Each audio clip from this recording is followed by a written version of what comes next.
Today I'd like to talk to you a little bit about energy and what does it mean for equality, gender equality, and bringing a balance about in our society. Well, I think the first thing I have to say about energy is that, in fact, energy is a fundamental right. And those of us who have the luxury of living in Europe, who have ready access to energy, perhaps tend to forget about that. And it's only when we have situations such as we currently have today, with a crisis on our eastern borders and a potential risk that could interrupt supply of fuel sources into the European Union, that we start to think about energy in terms of how important it is both to our daily living and indeed to our economic well-being. And in that context, I think it's very important to think of energy not from the perspective of oil and gas and coal and all the fuels that people tend to think about when you think about energy, but rather to think about it in terms of what does energy offer us? What does it give us as part of our daily lives? And there are three basic services that we get from energy that are intrinsic to the way we live our lives in Europe and elsewhere, and the way our economy functions. And the first service that we get from energy is heating and cooling. It represents about 47% of the energy consumption in the European Union. And for those who live in warm climates, the emphasis, of course, is on cooling, but for those who tend to live in cold climates, the emphasis is clearly on heating. And as a basic right, access to enough heating is fundamental. And even within the European Union, where we like to think we have a balanced society and access for all, the reality is that the expenditure level on energy, on average about 6.4% of disposable income, going as high as 10.5% in some member states, is not equally distributed. We have about 11% of the population in Europe who are not able to heat their living space sufficiently in the wintertime. And for certain groups, that percentage increases up to 24%. And I don't have to recite for you again and again income distribution and the relationship between income distribution and the capacity to have disposable income. And from that you will know that those in our society that are disadvantaged from an income perspective, frequently women, if you think particularly single parents perhaps, or older women perhaps without a full pension, these are the people who are most adversely affected in terms of having access to heating as a service, especially in our cold winter times. There are measures that can be taken to resolve it, but they cost money and they take some time. We have, for example, about 25 billion square metres of building stock in Europe, 75% of which is residential. More than 80% of it was built more than 30 years ago, so the standards are quite low. And we know, for example, that 65% of the boilers used for heating in Europe are more than 15 years old and therefore are inefficient. And an efficient boiler reduces your costs by 50%. So it's a dramatic cost reduction. And we know that almost half of the windows in the European Union are still single glazed. So we have a real issue around heat, which is the primary service, heating and cooling, of course, which is the primary service from energy in our society. And as I say, it links directly to the relative income capacity of citizens in our society in terms of how they can live in their own daily lives. The second big issue that we get, big service that we get from energy is, of course, mobility. The freedom to move around, to get around. And here again, I go back to the well-known statistics on ownership of own vehicles within the European Union, and it is predominantly male. And women, therefore, are higher percentage users of public transport than men, and therefore the efficiency and the effectiveness of public infrastructure and public investment in mobility is key in terms of balancing out lifestyles for men and for women in our society. And energy going into the mobility side is a key factor in delivering on that. And the third area, the third service we get from energy, of course, is power. Power to put on the lights, power to run our computers or our iPads, power to keep the television on when the final penalty shots are being taken during the World Cup. Power as such. And power in Europe If I look at Europe firstly, power in Europe is ubiquitous. It is everywhere. We are beyond belief spoiled for power in Europe. We have the best grid in the entire world. We have an average outage in Europe of 8 hours a year. It almost doesn't count, especially if it happens in the middle of the night. We wouldn't even notice it.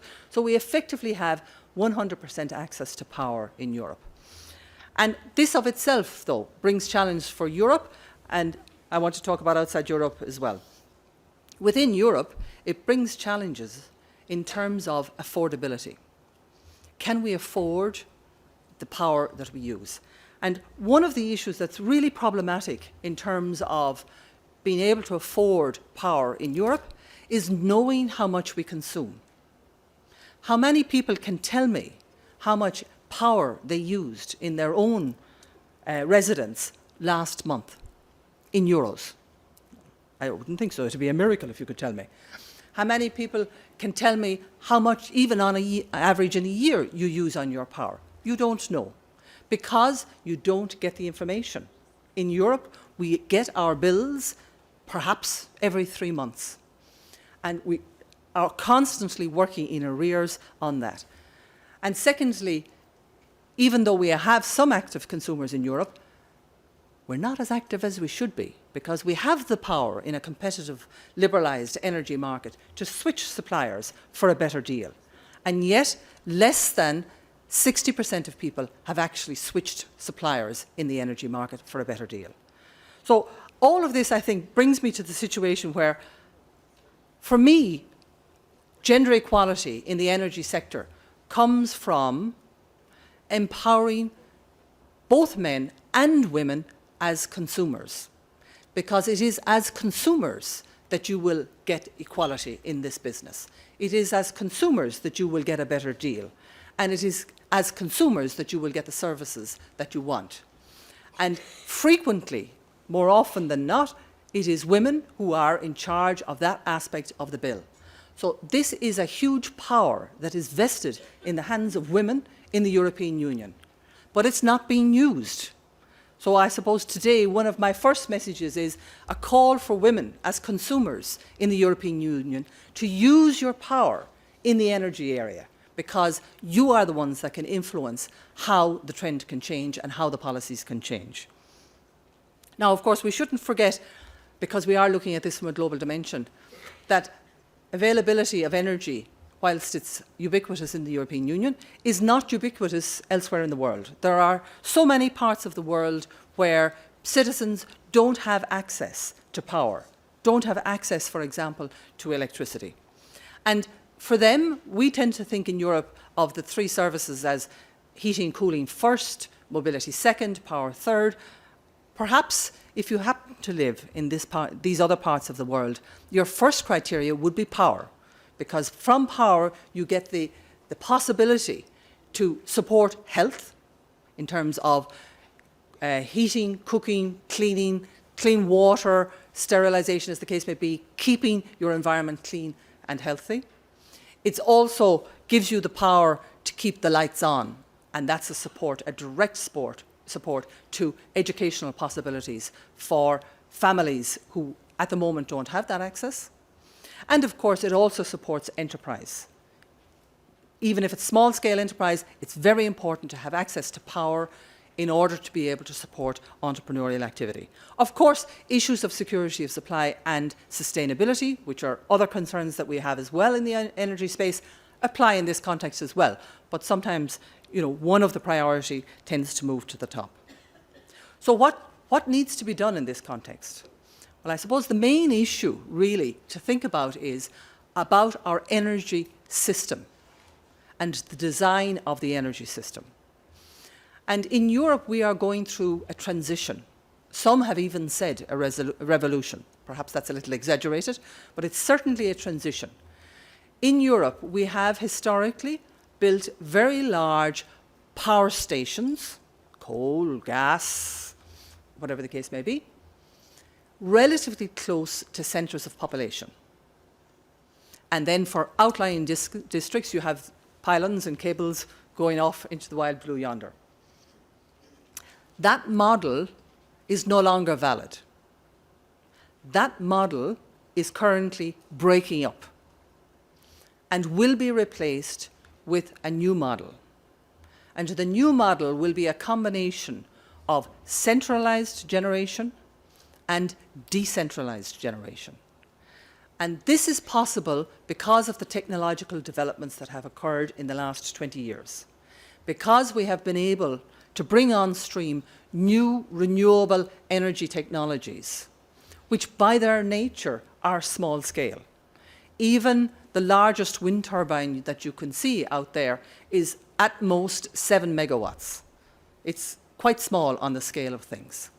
So we have a totally different approach starting to emerge in terms of the energy system design in Europe, and I would say globally, because it allows us to empower the consumer, but not just the consumer. More importantly, it allows the consumer to be an active consumer in the energy market, not just to receive the electrons and pay the bill, but indeed to generate the electrons and decide how they are going to use them. And we have some excellent examples where in towns, villages, rural localities, the community has gotten together and have jointly decided they're going to generate their power and they're going to use it. And the excess they will sell, and if there's a shortfall, they will buy from the grid. But it gives autonomy to the locality, to the community. It also binds the community because it is a common endeavour across all of the members of the community. Everybody shares within it, hopefully the benefits, but if there aren't benefits, it's everybody's involvement in the area. This is possible with the new technologies. We've seen this happen again and again and again with, for example, the smaller scale wind turbines. I'm not talking about the very large ones that we put out into the North Sea, which are huge, but smaller scale ones that are ideal for community energy activity. And the second area that we have, and you only have to look around here in Brussels, is individual empowerment in terms of energy. Individual empowerment in terms of, for example, PV panels. And when we look at the cost of technology, and this is where innovation, research and innovation has really delivered over the last number of years, we see that the cost of PV panels today are at a price that when we started this exercise in 2008, we said, okay, by 2030, the technology cost will come down. We are at that price today. And the technology cost is continuing to fall. And we are now moving into second generation PV technologies that will even further reduce the technology costs.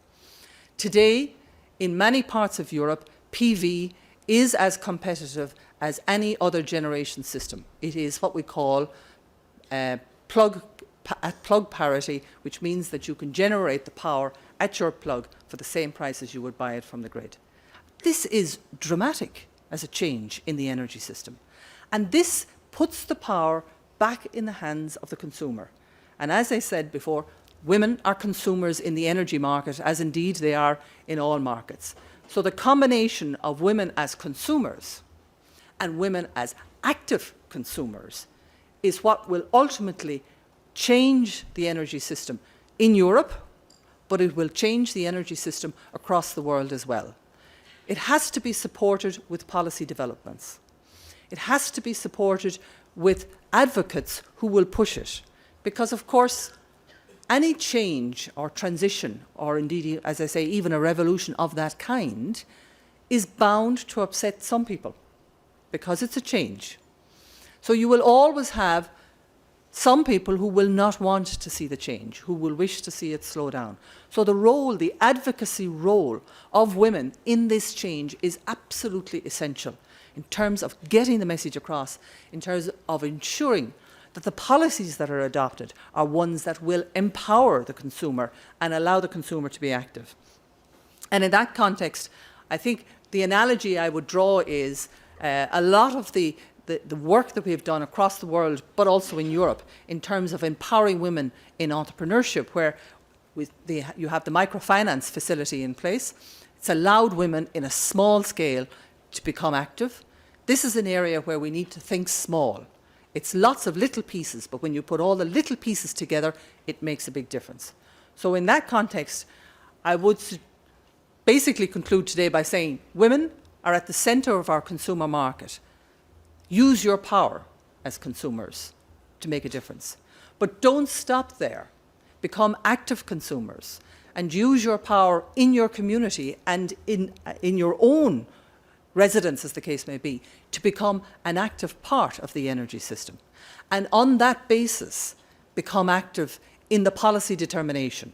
It helps to have some engineers that are women, but it's not a prerequisite. In the end of the day, it's the consumer that should determine what the policy is, and this is where I think women come to the fore. Thank you very much indeed.